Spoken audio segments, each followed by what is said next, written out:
Hi, I'm Susan Swain, host of C-SPAN's Q&A, where we spend an hour with nonfiction writers and historians who add context to today's news. Abraham Lincoln has provided familiar terrain for generations of writers. Historian and Politico contributing writer Joshua Zeitz brings a new angle to Lincoln's story: how his concept of faith and God evolved during the course of the war and following the death of his young son, Willie. This week, we talked to him about his new book, Lincoln's God. He contends that Lincoln's relationship with the country's evangelical movement shaped his views on slavery as the moral cause for the war, and in turn, the evangelicals became powerful political allies for Lincoln. Our conversation will begin in just a moment. Joshua Zeitz, your new book is titled Lincoln's God: How Faith Transformed a President and a Nation. I think we both know that there's probably no subject that's been more plumbed than Abraham Lincoln over the centuries here. What is your new angle on him in this book?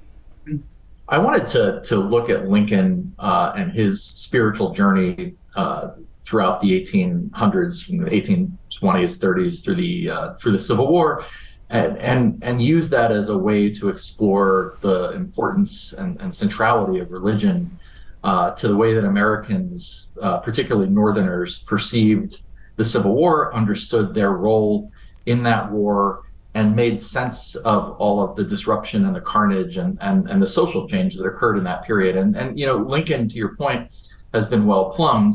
There's precious little you can find about him that hasn't been written on, although oddly enough, his relationship both with religion on a personal level and the churches on a political level is a really important part of his presidency that I think has been underserved. But you know, when you're thinking about Lincoln, he is at both, you know, in both ways, he's sort of an avatar for the 19th century in the United States, but he's also a classic iconoclast. And so looking at him and using him as the narrative pull through for that story seemed to me like it might be a compelling way to go about the topic.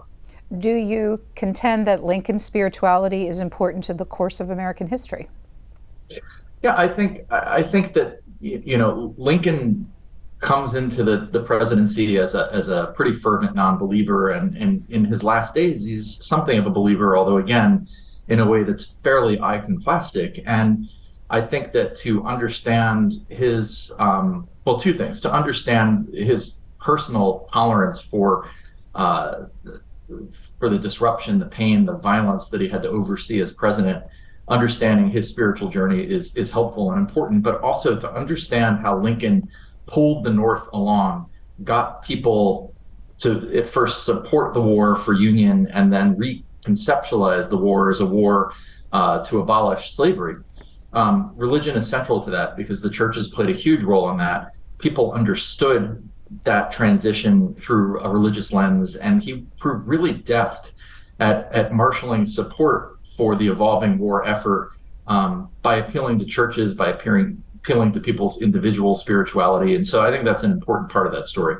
Here's a highly speculative question. Could the war have been won without all of the involvement of the churches that you write about? I mean, that's highly speculative. I think that what I would say is that the churches, the Northern Evangelical Protestant churches, were enormously influential in marshaling support for the war. They did it in material ways. The churches served as staging grounds to raise recruits and enlist recruits. They were the places where recruits gathered and their families gathered for really elaborate ceremonies before they were sent off to war. The churches staffed almost every regiment with chaplains. The churches were enormously influential, increasingly throughout the war, in marshaling political support for the war effort and the administration, and eventually the Republican Party.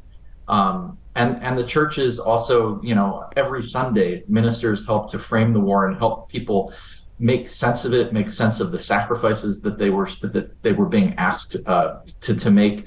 And so I would say, I don't know whether in the absence of the churches, the North could have won the war, but certainly they were widely influential influences. And, you know, it's important to remember, and I think it's easy for Americans of this generation to forget that in the mid and late 19th century, Protestant churches were arguably the sort of largest and most influential building block of civil society. They had enormous sweep, and they had, unparalleled.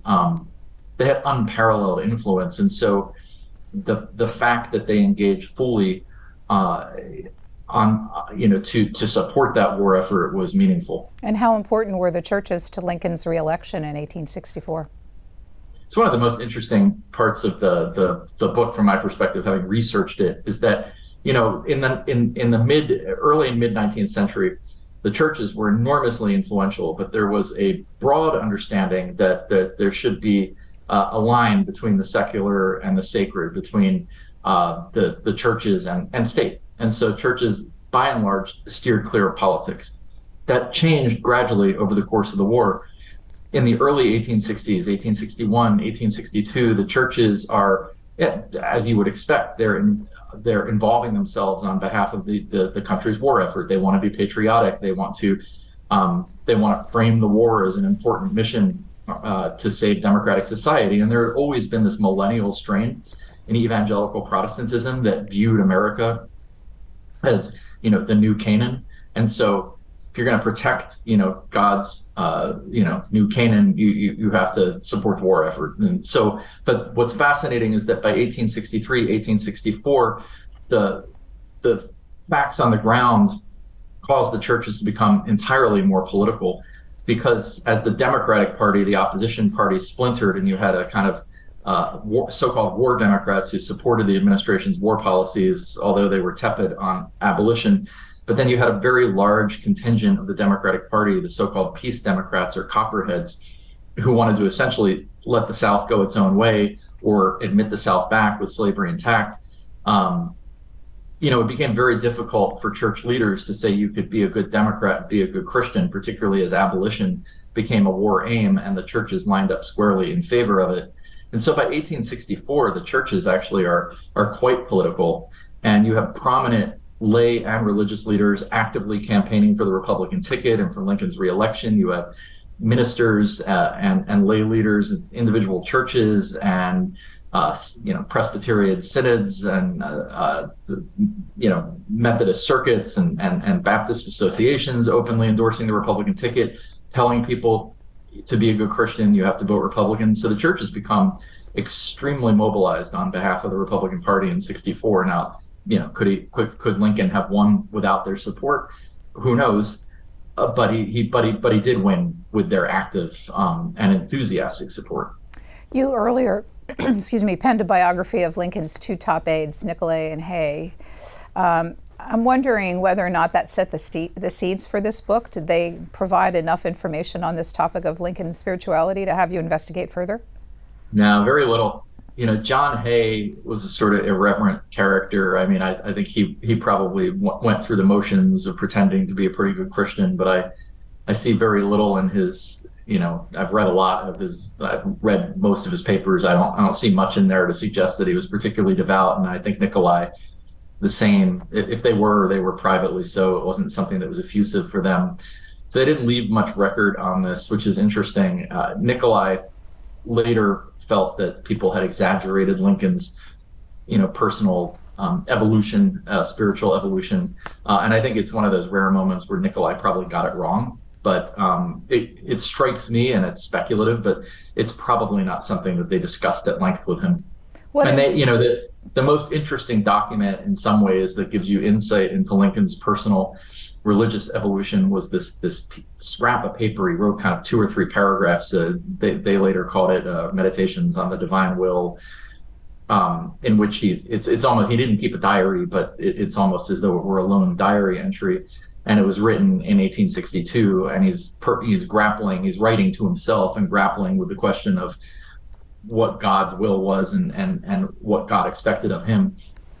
But they didn't discover it until after the war, and they seemed as surprised as anyone to find it in his trove of documents. So it doesn't seem likely that he spoke at length with them about it. As a researcher and a writer, what draws you back to this period? There are a bunch of things. I mean, I think that in this particular era, like in the era we're living in, there's a great amount of proximity, at least thematically, to the political acrimony and division of the 1850s, and then I find the 1860s and the constitutional and social revolution of the 1860s to be so deeply informative and important to us right now, which is something we could talk about further in this discussion. But as a researcher, one of the things I love about this period is that you can really access people's internal lives. I was trained as a 19th and 20th century American historian, and a lot of my original work was done on 20th century U.S. history, and I'll write on that again and still do. But people wrote letters back then, and they kept diaries, and they gave, you have this portal into people's interior lives. Now, for Lincoln, that is certainly less so, because he was, as he once said of himself, one of the most shut-mouthed men you could possibly meet, or maybe that was his law partner who said that of him. But the people around him were really prolific diarists, and if you take like Nicolay and Hay, they had a lifelong correspondence with each other, which gives us a great deal of insight into the events and actors of that day. But they also just were sparkling writers and conversationalists, and you got a real sense of who they were on a personal level. I think that's lost. People don't write letters anymore, and I'm not even sure how many people write deeply personal emails, and text messages are going to be lost to the ages for the most part. So it'll be really interesting to see how future generations of historians try to get the richness and depth that I can get, or a 19th century historian can get from that era, looking at historical actors today. I think it'll be a real challenge, and it may just be very difficult, if not impossible. Of course, to be able to understand his evolution, you start with his beginnings, and so I want to spend a little bit of time there. Tell me about Lincoln's birth years, his childhood years, growing up in his life with his parents and in Hardscrabble, Kentucky. Yeah, so Lincoln's born in Kentucky and then largely raised in southern Indiana, and then when he turns about 20 or so, they move to central Illinois. And his childhood is spent like many of his peers. He's raised by parents who are essentially subsistence farmers. They attempt to farm for the proto market a little bit, but this is a period before the great transportation revolution in the U.S., so there are no really good macadamized roads. There are very few canals by that point. There are certainly no railroads at that point. Bridges, other infrastructure. And so when you think about it, if you're being raised in that environment, you're farming, for subsistence, and you're largely existing in a barter economy, a cashless economy. You could try to farm commercially, but there's nowhere to bring, there's no method to bring your goods to market. Lincoln's father tried it once or twice, and it didn't work because it cost more money to move the goods than he made by selling it. So it's a world that Lincoln didn't like. He growing up at that point, he had broader ambitions, felt that his parents had a sort of constrained set of aspirations and a constrained idea of what one could be in the world. And so the historian Joyce Appleby did a good academic article on this years ago, where she looked at the kind of tension that existed between Lincoln and his father. It was very typical in that age, because Lincoln is, Abe Lincoln is straddling two worlds: this world of subsistence farming and extended kinship networks that his father and mother, and then later stepmother, inhabited, and then this burgeoning market economy that's beginning to burst up around him, that offers young men like him who want to be on the make opportunities to do things that didn't involve farming or physical labor, or that enabled them to exist in a market economy and reap the fruits of their ambition. And so I think for him there was this tension and a dissatisfaction with the life that he lived as a young boy and young man, oftentimes bubbled over into a tension with his father, who lived firmly in that world and not in the world that Lincoln would eventually enter as a store clerk, as a surveyor, as a postmaster, as a lawyer, and a politician. I have 2 points I wanted to, before we leave that period. This was a fact that had missed my attention on the many Lincoln things I've read, that his father hired him out for manual labor. And you suggest that this gave him some perspectives on slavery. Well, that's what people have said. There's that I think that I would say less that it gave him perspectives on slavery, and it gave him more a sense of ownership over one's labor. So, Lincoln chafed under his father's control. In that period, young men weren't permitted to emancipate themselves effectively until they were 21, and so his father was able to lend him out for labor, and the wages would go to his father.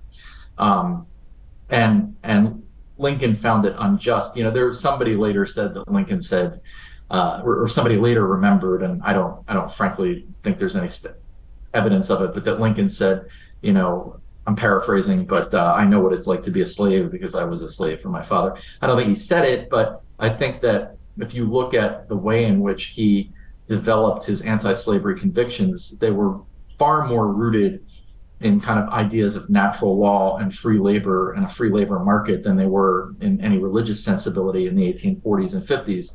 And he firmly believed that people, deserved to benefit from the labor that they did, and that if you earned something through sweat and labor, it was yours, it wasn't someone else's. So I think it probably informed his ideas about that, but I don't think he ever saw himself as having been in any parallel arrangement to slavery. One other point from that period, you quote his cousin Sophie, who said that Abraham always had a natural idea he was going to be something.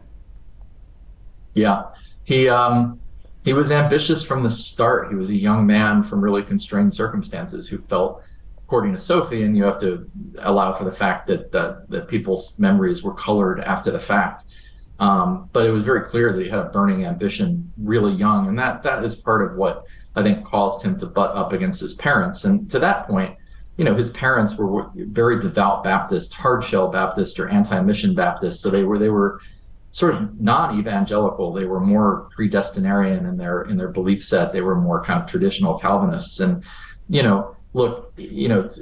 Calvinists could be hyper competitive in the marketplace. If you look at Puritans who came from England to what is now New England in the 1600s, these were oftentimes these are people who were extremely involved in the market economy in the UK and in Europe. But the kind of Calvinism that his parents embraced had a sort of fatalism to it. It didn't give a sense that people had agency, personal agency over their lives or their fate in the next life. And it was a theology that made a lot of sense in a world where you really didn't have a lot of agency over your life. But Lincoln is embracing this vibrant market economy in which personal agency and ambition are thought to be rewarded. And certainly, Sophie's remark, if indeed she said that, because we have to take it on face value, it gives us a kind of a little bit of a window into young Abe Lincoln and what he wanted differently from his life. So he set out at age 22 to New Salem, Illinois. A description you write of him: he was friendless, uneducated, penniless, and alone in the world for the first time. How did Abraham? He said that. It was his words. How did Abraham Lincoln reinvent himself? Yeah, New Salem is deeply ingrained in Lincoln lore, and he only lived there for about 5 or 6 years. It was this tiny little hamlet, but it was the first proper town he had ever lived in, and it seems to have attracted a kind of quirky, eccentric, and diverse group of people. I'm not sure why, but it was people liked him, and it was the place where he generally roomed and boarded while he was there. He never owned any property of his own, although he did at one point borrow money to try to buy a store with a friend, and that went bankrupt. But the townspeople sort of took him in. He got there. He was this very strange, lanky kid who was wearing ill-fitting clothes, and but it's there where he met people who got him, taught him how to get really engaged in serious books and taught him how to be a surveyor. It's there where he started to kind of study the law, and it's there where he first ran for the legislature. First time he lost, second time he won, but it gave him the confidence and the lift, and it gave him a pathway to break free of the world that his parents lived in. So it was enormously influential in his trajectory. And then the town disappears almost as soon as he leaves. He left, in the late 1830s to move to Springfield, which was the new capital. And he was a state legislator, and he moved, he set up a law office there. with a partner, and by the early 1840s, New Salem ceases to exist. But for that brief moment, it was almost like his spring training camp. It was a remarkable thing. It was in New Salem, you tell readers, that he began to read partisan newspapers, driving his development into an ardent and outspoken Whig. What did it mean to be a Whig at Lincoln's time?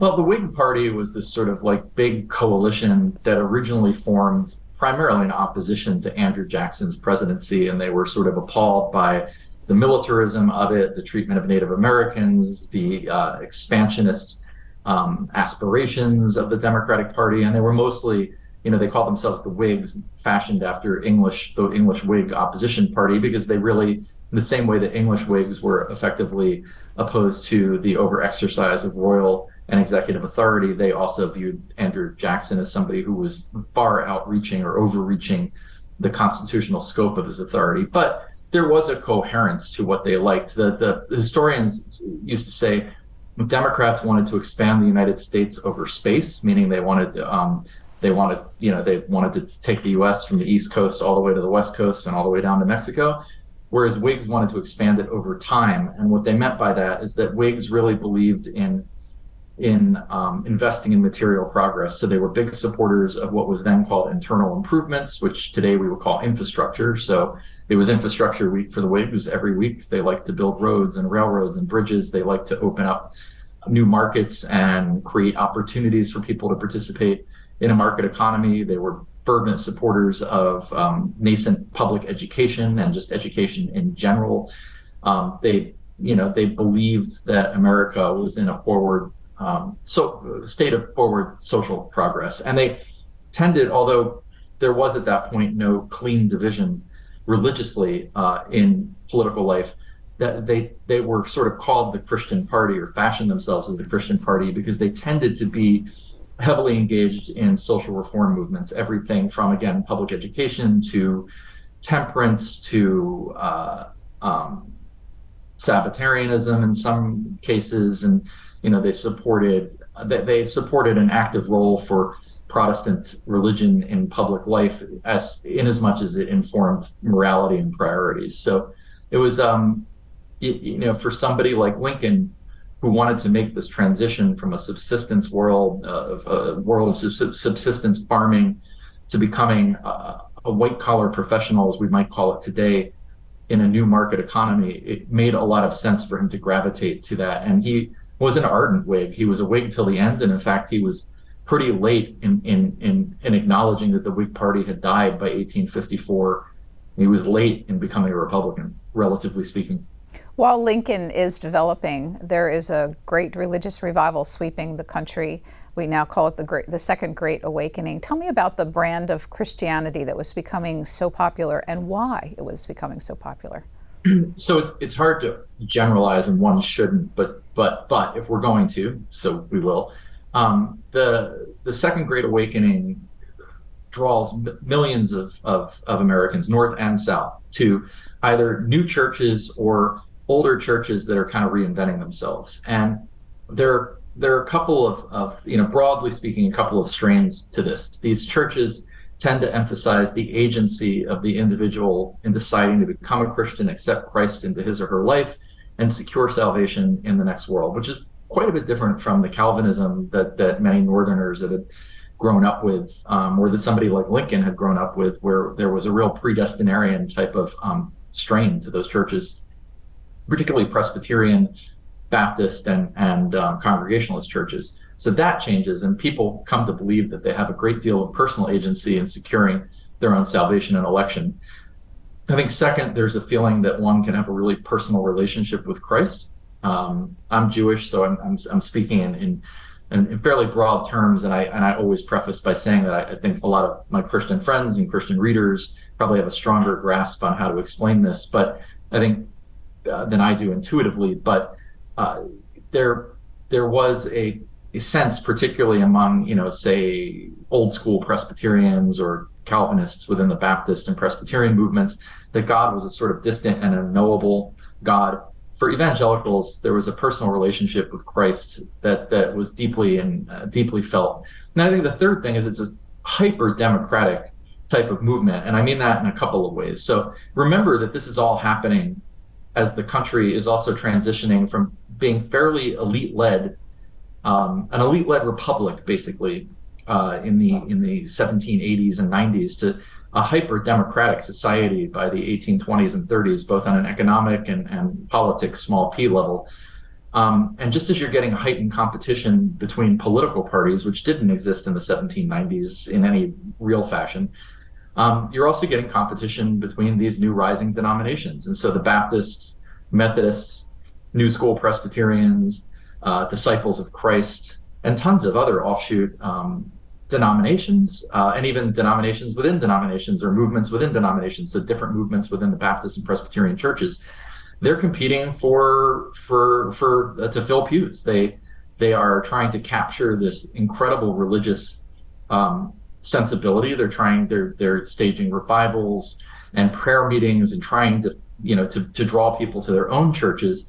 So you're getting like literal democratic competition for churchgoers, but you're also getting doctrinal democratization, where people both can shop for the type of denomination that appeals to them, and these churches and these evangelical churches are also adjusting the theology to meet popular sentiment. And this is a world in which people want to feel control. Like, this is a rising democracy and a rising market economy. And at the same time, you're getting the democratization of the churches. And European visitors to the US often noted that these things were happening at the same time. They couldn't quite get their head around it. Like, what did it all mean in a coherent way? But you're getting a democratization of politics, democratization of the economy, and a democratization of churches, and it's all happening at the same time. Now, one statistic that stood out to me from this section: when Lincoln was born, there were 46 urban areas in the United States, and by 1860, when he was elected, 400 urban areas. So the pace of growth and change was just something we can almost not comprehend today. So what? I would just remind people that urban meant about 2,500 people, but it was still urban. So yeah, right. It was urban. Like, listen, if you've ever lived in a farming community or in a really rural area where you're not anywhere near your neighbors, and then you move to a small town with 2,500 people, it's a difference. What did Lincoln think of this expanding evangelical movement? He was pretty indifferent to it for the greater part of his young adulthood. There is no evidence that he ever. Well, I mean, there's evidence to the contrary. He purportedly was a religious scoffer, and a fairly open one, in the 1830s, and so much so that his friends were really concerned that this was going to hurt his political career. He purportedly had written a tract, a kind of irreligious tract, attempting to disprove the divinity of Christ. Whether that happened or not is an open question. We'll never know. But these rumors dogged him in his first race for the state legislature in the 1830s, and they dogged him in his race for Congress in 1846, when it was his sort of bizarre misfortune as somebody who really marched to the beat of his own drum and was not religious. It was his bizarre misfortune that his opponent that year was Peter Cartwright, a Democratic nominee and former state legislator, who also happened to be a Methodist minister and one of the most renowned circuit riders in the Midwest. And it was a problem for Lincoln that he was seen as a religious scoffer. And so he learned to be fairly tight-lipped about this. And we know that as late as 1858, the local Presbyterian minister in Springfield, Illinois, or one of the Presbyterian ministers in Springfield, who was the minister at the church where the Lincolns rented a pew, mostly in deference to Mary Todd Lincoln, he attempted to convert Lincoln. He would later say that he managed to do it, but one of Lincoln's friends said that the minister tried and just couldn't. And there's nothing in the public record or private record to suggest that Lincoln had any real sense of religiosity before he went to Washington as president. We're at the halfway point of our conversation about Lincoln's God with author Josh Zeitz. Josh, let me ask you, we're going to fast forward. You mentioned 1858, and that was the year that Lincoln really catapulted to national attention with his failed Senate bid against Stephen A. Douglas. You say that by this point, regarding the slavery question, he was a man on fire, a very different sort of politician from the one he had formerly been. So how did he approach the question in his campaigning for office in 1858? And how did that continue to develop as he sought the presidency? So it's interesting. Lincoln came home from his one term in Congress in 1849, and he was a sort of washed-up politician. His term in Congress had been fairly unsuccessful. He didn't run for re-election because there was an agreement among Whigs in that district. They would rotate, but he probably wouldn't have been reelected had he won. And he basically retired from politics for 5 years, and then he is reawakened in 1854 by the Kansas-Nebraska Act, which effectively abrogated the old Missouri Compromise and opened northern territories to slavery. And he was what you would call a single issue politician. He had lots of ideas about lots of things, and he was very Whiggish in his politics, but he was mostly animated by his opposition to slavery. And what makes him so interesting and different from many of his new colleagues in the newly formed Republican Party, which was founded in opposition to slavery, is that he comes at it from a sort of from a natural rights and economic point of view. He's deeply offended by slavery. He finds it repugnant. He's personally offended by it, but it's not driven by any religious conviction because he had almost no religious conviction at this point. And whereas for other people like Salmon P. Chase or Joshua Giddings, really hardcore anti-slavery politicians who are coming at this from a deep sense of religious offense, for him, slavery is a sin. It's a sin in the sense that it denies people their natural rights. It denies people their economic rights. He's really offended that people are being pressed into labor and not being able to enjoy the fruits of that labor, and that they're denied their basic, what you would call sort of almost like the types of rights that natural rights that Thomas Paine might have described. But there's no sense of religious outrage in the way that other Republicans brought to the debate. If you were to read the texts of the 1858 Lincoln-Douglas debates, how many times would he have invoked God?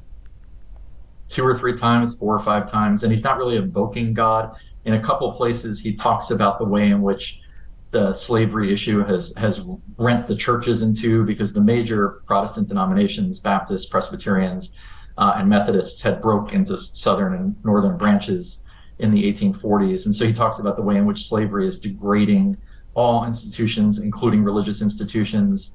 And he'll occasionally throw in a reference to God, but it's in passing. It's not even a minor theme in those debates for him. So 2 years later, as he was selling himself to a national audience, did it change?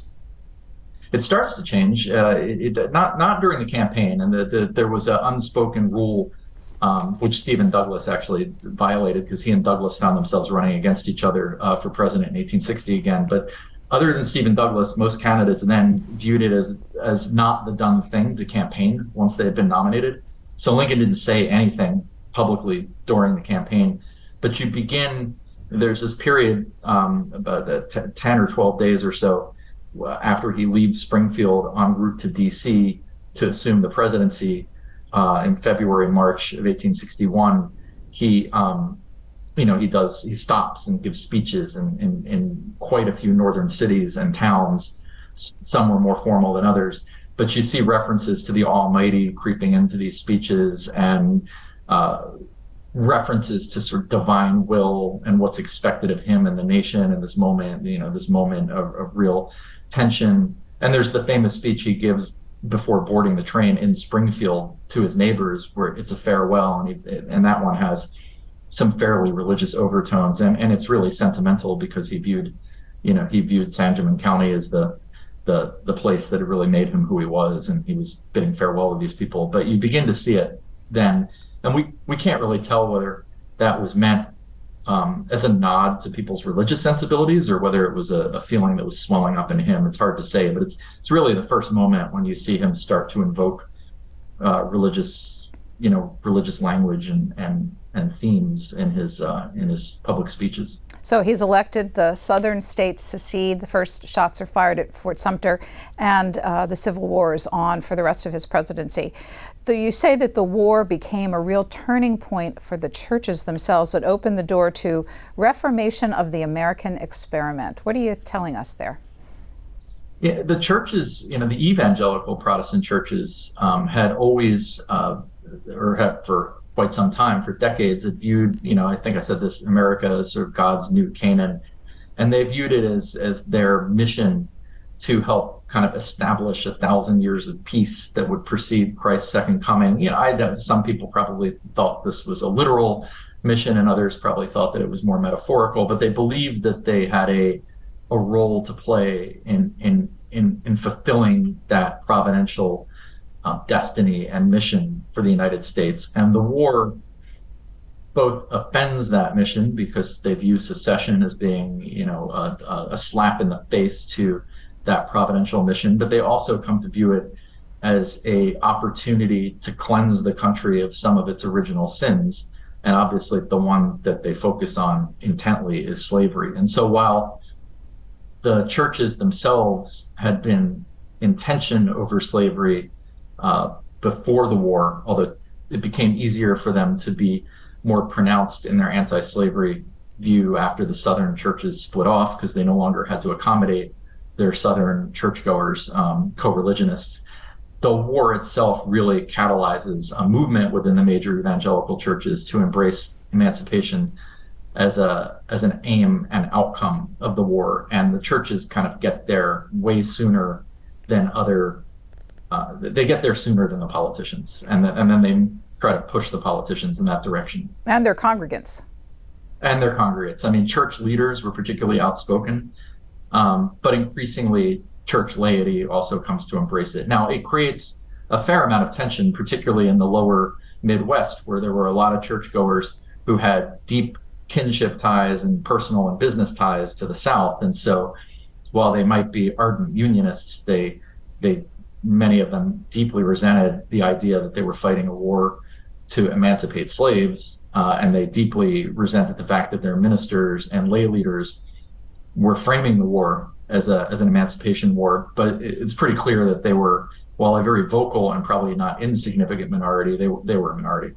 And you describe Lincoln as well as trying to walk this fine line or thread the needle on slavery as an outcome of the war, a particular outcome during the first 2 years. If not then, what would he describe as its objectives during the first 2 years of the war? Well, first of all, I would say first year and a half, right? Because there's this incredible turning point in barely a year and a half, less than a year and a half, because he signs the Preliminary Emancipation Proclamation in September of 1862, and he had it in his desk for 2 or 3 months before that, and had already been sort of pressure testing the idea. So really a year into the war, he's already gotten to the point where he understands that that slavery has to go if this war continues. But what gets him there? At first, he understands he's in this very tight position. He's got border states, Kentucky, Maryland, Delaware, Missouri. Those are slaveholding states.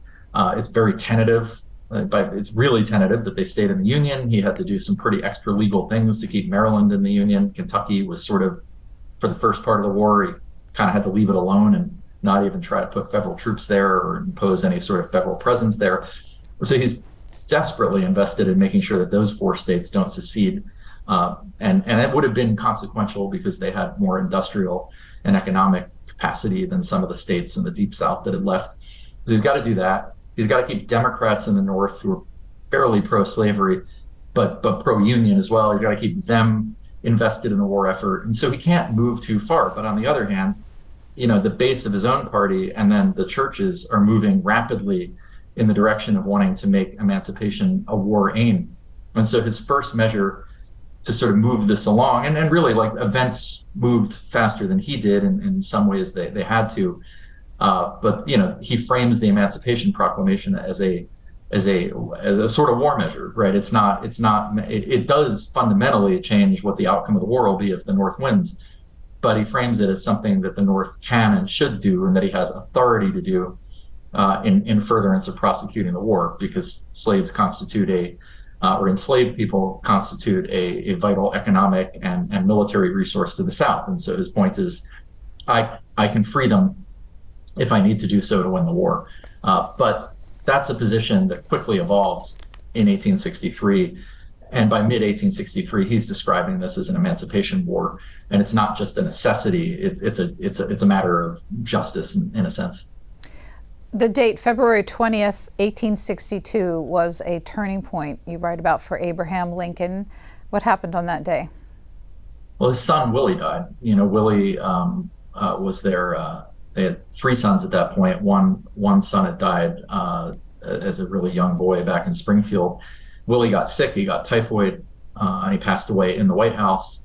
And it was crushing to the Lincolns. It was just devastating, and they were deeply, deeply attached to him and to his brother. And look, his interior life is very difficult to access because he left very little personal record, and so you have to go by what people remembered in the moment. And those memories could be imperfect or self-motivated years after the fact, but it's very clear that had a deep impact on both of them. And I think, based on the research, it's pretty clear, and Mary would later say the same, that it led him to rethink some of his ideas and thoughts about religion. You say that during this time period, Lincoln began to see himself as an instrument of God in prosecuting the war. Can you talk a little bit more about that? Yeah, so we know he's becoming, in some ways, more spiritual, more religious in 1862 and 1863. We see it in his writings, in his public papers. We see it reflected in the memories of people who were around him, both family members, including his wife, and friends and colleagues. But we also know from his own writings and conversations he had with other people, which they remembered after the fact, that he's coming to believe not only that there is a God, although his God is way less personal than the traditional evangelical conception of God and Christ. And it's, his God is more unknowable and more distant.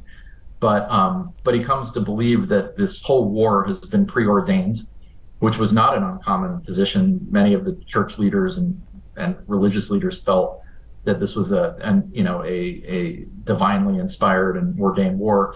But he also comes to believe that he's been chosen to play this role in it and to preside over it. And, I think for him, in part, this is a way for him to come to grasps with the unspeakable carnage that he's been asked to preside over. He's the one asking everybody to pay this incredible butcher's bill. And so he comes to think of this as a role that he's been specially chosen to play. And it's interesting when you talked about his cousin Sophie's remark that Abe always had a sense that he was going to be someone. Well, he was now someone. And I think that the weight of that wore down on him pretty heavy. And this became one of his ways to reconcile it. But while so many of his evangelical, co-religionists viewed the war as something that they believed that, the Union was on God's side and God was on the Union's side, Lincoln was never quite as certain which side God wanted to win the war, if either. And he wasn't really entirely certain what he knew he thought he was God's instrument, and he said it, but he wasn't entirely sure what that meant. And so he tried to, he had the burden of someone who felt that he had been chosen to do something, but that his God was distant and unknowable, so it was difficult to understand precisely what that was supposed to be.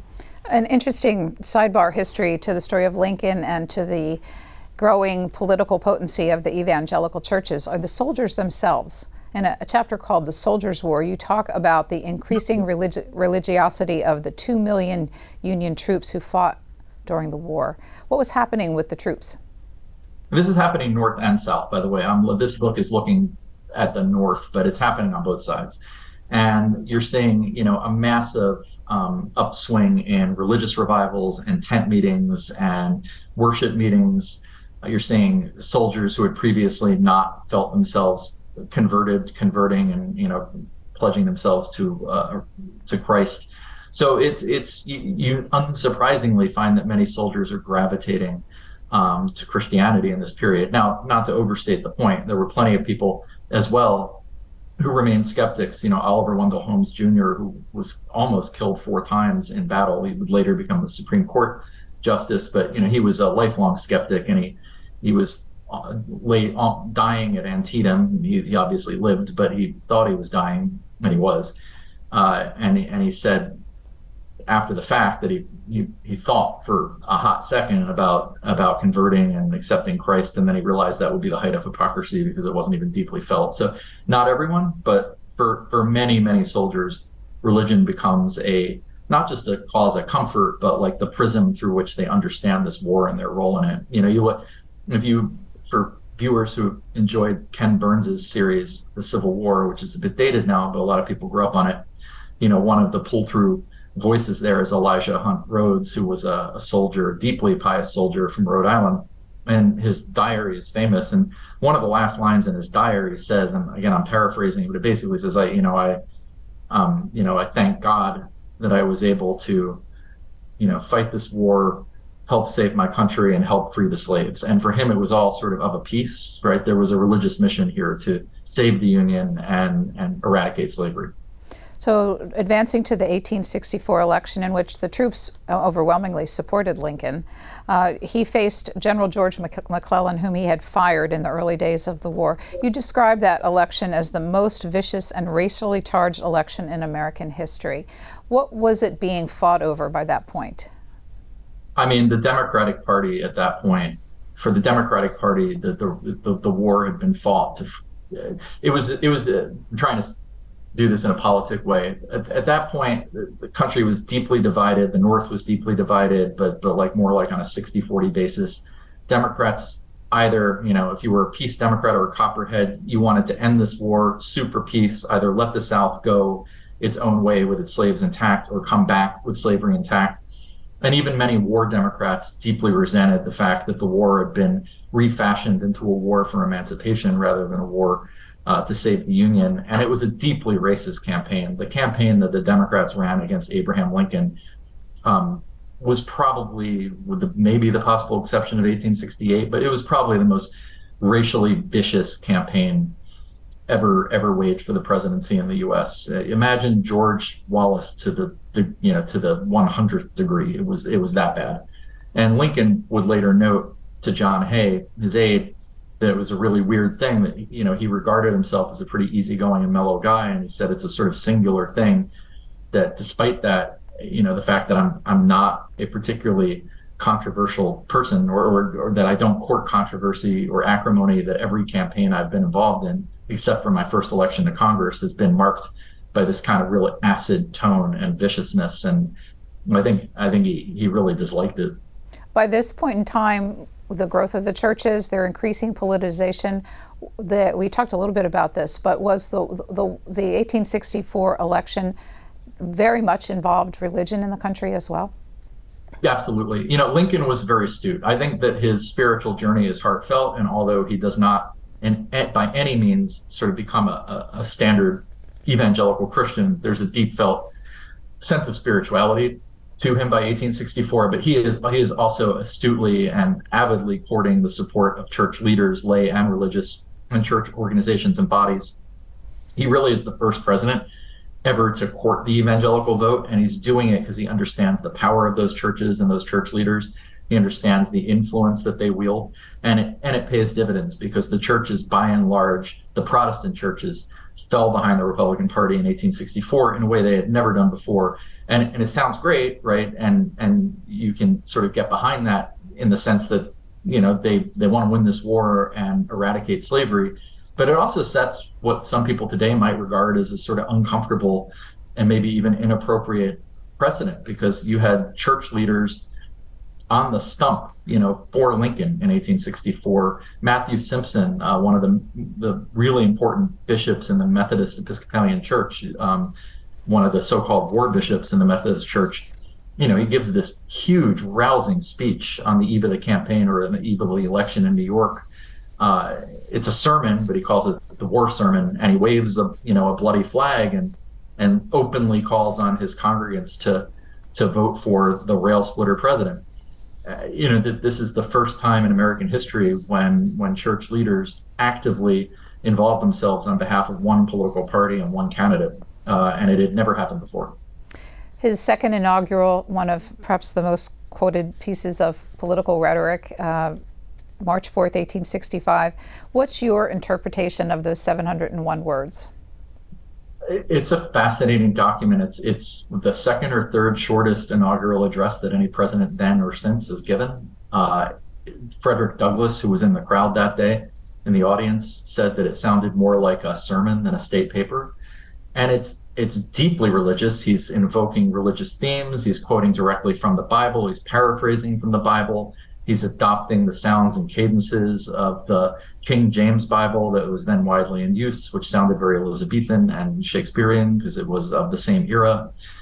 And unlike most Americans who were Protestants and deeply believed that the war was, or Northerners believed that the war was a righteous cause and divinely ordained, and they were on God's side, God was on their side, Lincoln effectively says this war was divine retribution on the entire nation, North and South, for the sin of slavery, because the North had been, complicit in that sin.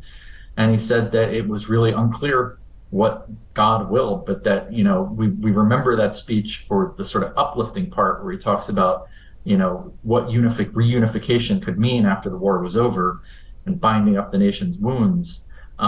But it's easy to overlook the part where he's really ripping directly from the King James Bible and promises that if the war continues, every lash of blood, every drop of blood drawn by the lash, by the slave owner's lash, will be met with blood drawn by the sword. And he effectively is saying that I have no idea how God intends this war to shake out, but I understand my role in it, and it could very well mean that there will be a lot more blood lost. So it's a very Old Testament type of sermon, and it's remarkable. And I don't think any president since has given such a deeply religious public address, and certainly not an inaugural address. Less than 6 weeks later, he was felled by an assassin's bullet. And the fact that it happened on Good Friday had tremendous spiritual import for the country. How did they respond? How did citizens respond? I mean, imagine that you've just gone through 4 years of events that seem biblical in nature and proportion and import, and your ministers have been telling you that they are for 4 years, because really that's how people understood these events going on around them, and they seem very Old Testament. And then this leader who was emancipated, or I would argue that slaves played the predominant role in emancipating themselves, but on paper at least, like Lincoln has presided over the emancipation of 4 million enslaved people. And then suddenly he's shot to death on Good Friday. He's reimagined immediately as a Christ-like figure. And so just imagine those churches that Easter Sunday that were just teeming with mourners and religious celebrants. And it seemed to be, it just reinforced people's sense that they were living in historic times, meaning biblically historic times. And it led to a tendency to try to apotheosize Lincoln in his death and make him into a more pious and religious person than he had been in his life. The churches discovered that they had the ability to move the country and had some serious political clout. How long did that become a guiding force for evangelical churches? Well, I would argue that it's still a guiding force today, but we can certainly see it. Today, the term evangelical, for a lot of people, for the public, means something a little more narrow than it meant then, or may mean to a lot of religious Christians today. I mean, when we talk about evangelical in the late 19th century, we're talking about, what today we might call mainline denominations, Presbyterians, Methodists, Baptists, Disciples of Christ. And in the late 19th century, certainly they became, they persisted in this comfort level with bringing their religion into the public sphere. And that could take different directions, right? In the late 19th century, that could result in, say, some of the anti-vice movements that religious Christians were deeply involved in, anti-pornography, anti-birth control, Anthony Comstock, Francis Willard, and the temperance movement. Those were really socially coercive, but many evangelicals believed that they could and should involve themselves in electoral politics in order to enforce their particular view of Christian morality on the broader country. And that put them up against a rising generation of Jewish and Catholic immigrants, many of whom held different ideas about things like alcohol. But at the same time, you could also see that on the left, the social gospel movement within the Protestant churches in the late 19th, early 20th century was deeply involved in progressive politics and in causes like labor reform, health and safety, women's rights, children's rights in the workplace.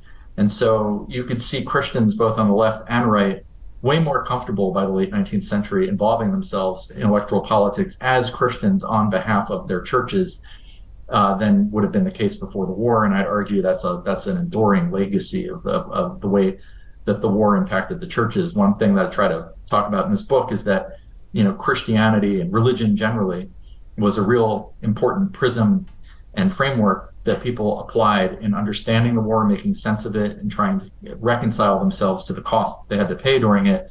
But at the same time, that the religion was an important element of the war. The war also influenced religion and changed the way that American Christianity operated on both an organizational and theological level. And how about for national politicians?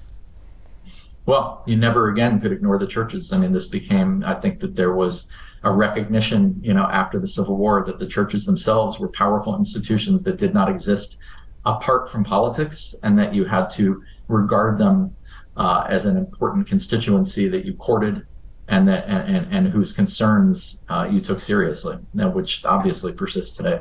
And again, that crosses a lot of lines. So it's not just true of evangelical Christians today. Sure, but it also stands in contrast to the concept of separation of church and state. It does. There's a tension there, right? And you can see during the war that the churches were enormously influential in moving the North toward emancipation as a war aim and outcome. And that's a pretty rich heritage. And you fast forward 100 years, the mainline Christian churches in the 1960s, white and black, were enormously influential in pushing the Civil Rights Act of 64 and the Voting Rights Act of 65 through Congress. Joe Rao, who was a famous labor leader and who was leading lobbying efforts on behalf of the Civil Rights Act of 1964, would later observe that as he was walking through the Capitol that spring, lobbying members of Congress and senators, that you could barely turn the corner without running into somebody with a collar.